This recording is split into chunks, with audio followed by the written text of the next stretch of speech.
일하면서 이건 좀 너무 안 좋은데? 이건 좀 너무 불편한데? 싶었던 부분들에 대해서 영상으로 담아왔습니다. 안녕하세요, 하니크입니다. 제가 진짜 오랜만에 영상으로 찾아오는 것 같은데요. 오늘은 한의사로 일하면서 좀 힘들었던 점에 대해서 영상을 준비했습니다.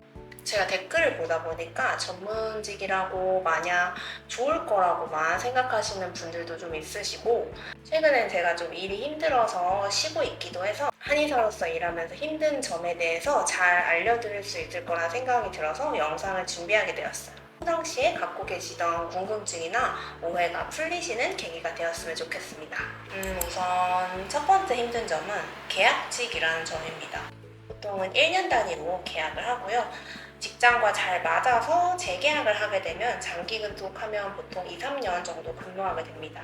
보통은 1년 정도씩 일하고 다른 직장으로 옮겨가는 게 일반적인데요. 그렇다 보니까 제가 지금 쉬고 있는 것처럼 일을 하고 중간에 붕 뜨는 경우가 생깁니다.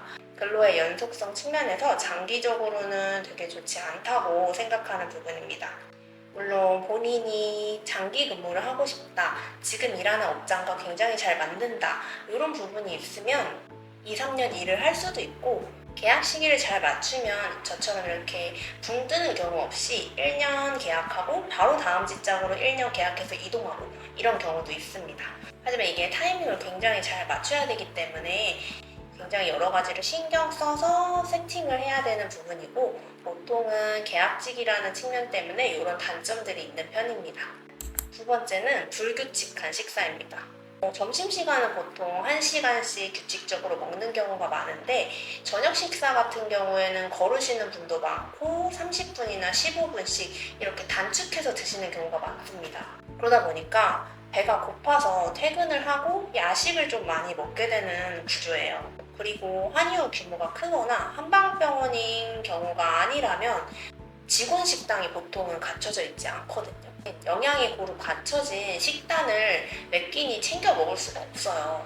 그래서 작은 사업장의 경우에는 보통 주변 식당에서 외식을 하거나 아니면 배달로 시켜서 끼니를 때우는 구조입니다. 처음에는 사 먹는 게 되게 자극적이고 맛있을 수는 있는데, 이게 1년, 2년 지나가면서 굉장히 물리고 건강에도 되게 좋지 않다는 생각이 들더라고요.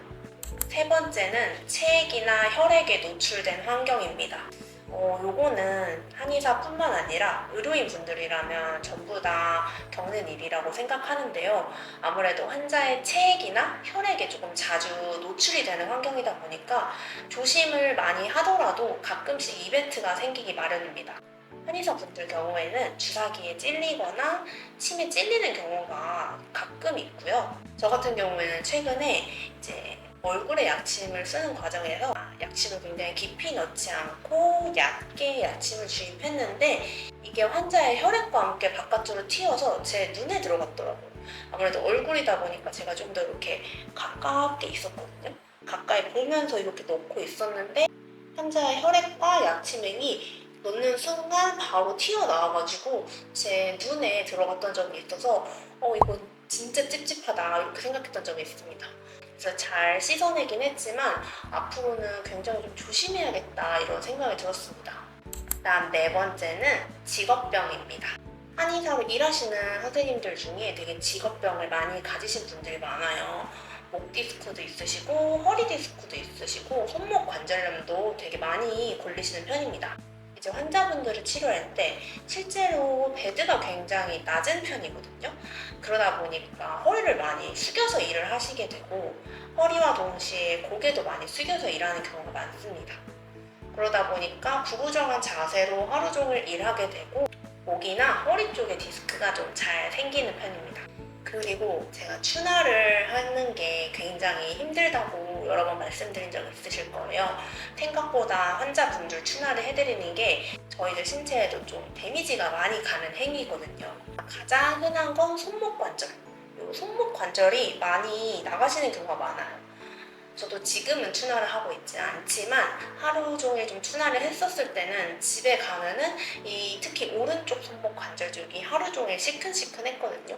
요거는 근데 안 쓰면 호전이 되긴 하는데 매일매일 이러면서 추나를 하면은 이쪽에 가는 데미지를 막을 방법이 없기 때문에 저희끼리 잘 치료를 하면서 해도 아무래도 추나를 하다 보면은 손목 쪽에는 고질병이 생기는 건 어쩔 수 없을 것 같습니다.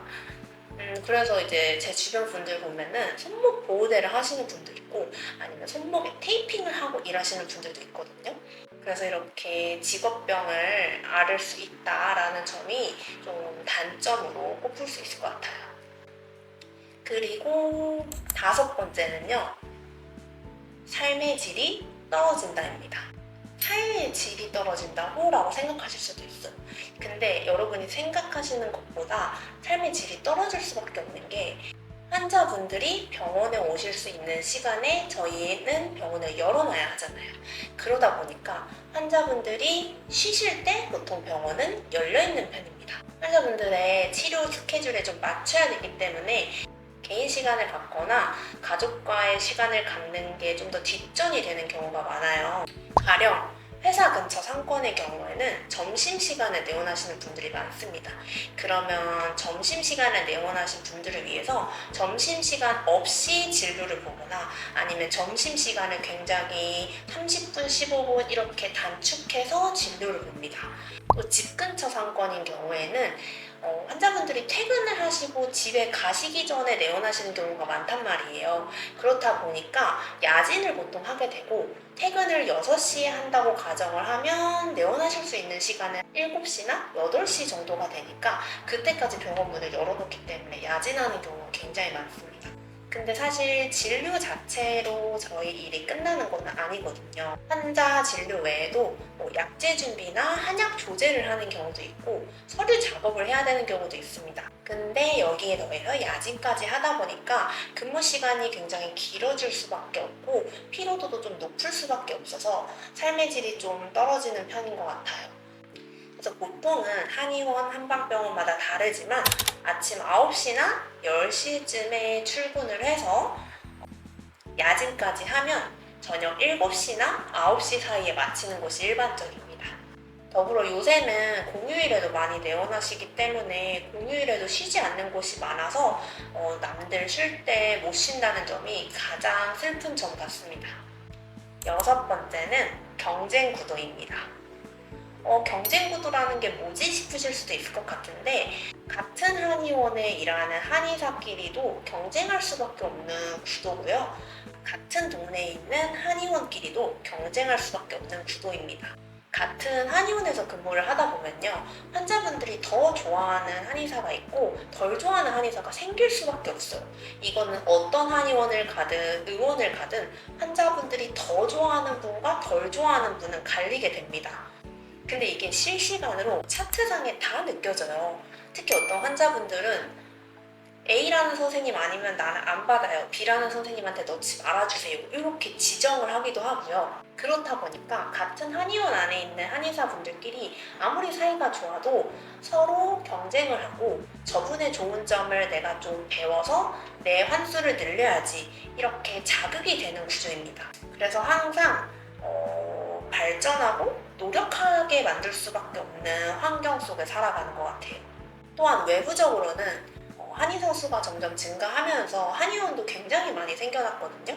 그렇다 보니까 외부에 있는 다른 한의원보다 더 좋은 서비스, 다른 한의원보다 더 나은 치료 효과를 갖춰서 경쟁력을 확보하는 것이 되게 중요하기 때문에 다른 한의원과도 되게 경쟁을 피할 수 없는 구조예요. 직업 특성상 항상 경쟁을 하고 좀 더 나를 발전시키기 위해서 노력을 좀 끊임없이 해야 되는 게 단점 중에 하나인 것 같습니다. 마지막 7번째는요. 환자 관리의 어려움 같습니다. 환자를 보는 것도 결국은 인간관계의 한 분야더라고요. 사람을 대하는 직업이다 보니 환자와의 관계에서 스트레스가 없을 수가 없습니다. 가령 환자분들은 즉각적인 효과를 원하세요. 딱 한 번 들어갔다고 바로 낫는 걸 원하고 실제로 그걸 기대하시고 내원하시거든요. 물론 즉각적인 효과를 드릴 수 있는 질환도 있습니다. 하지만 예를 들어 10년 된, 20년 된 만성질환의 경우에는 하루 딱 내원하셔서 치료를 받으셨다고 해서 바로 효과가 나긴 어렵거든요. 하지만 환자분들의 입장에서는 내가 시간을 내서 여기까지 왔는데 왜 별 차도가 없어? 라는 생각을 가지실 수밖에 없어요. 이런 간극에서 오는 컴플레인들을 잘 관리해서 같이 치료해 나갈 수 있도록 끌고 가는 힘도 굉장히 중요하고요. 결과적으로 치료 결과에 만족하지 못하시거나 또는 과정 중에 문제가 발생했을 경우에 이거를 어떻게 잘 관리하고 풀어나가느냐에 따라서 예후가 좀 굉장히 달라지기 때문에 이런 부분을 관리하는 게 되게 중요합니다. 오늘 한의사라는 직업에 대한 궁금증을 해결하고 좀 오해를 없앨 수 있는 시간이 되었으면 좋겠습니다. 다음에는 제가 한의사로 일하면서 좋은 점이라고 생각했던 부분도 있을 거 아니에요. 그런 부분들에 대해서 영상을 담아보도록 하겠습니다. 궁금한 점이 있으면 댓글 작성해 주시면 언제든지 답변 드릴게요. 안녕.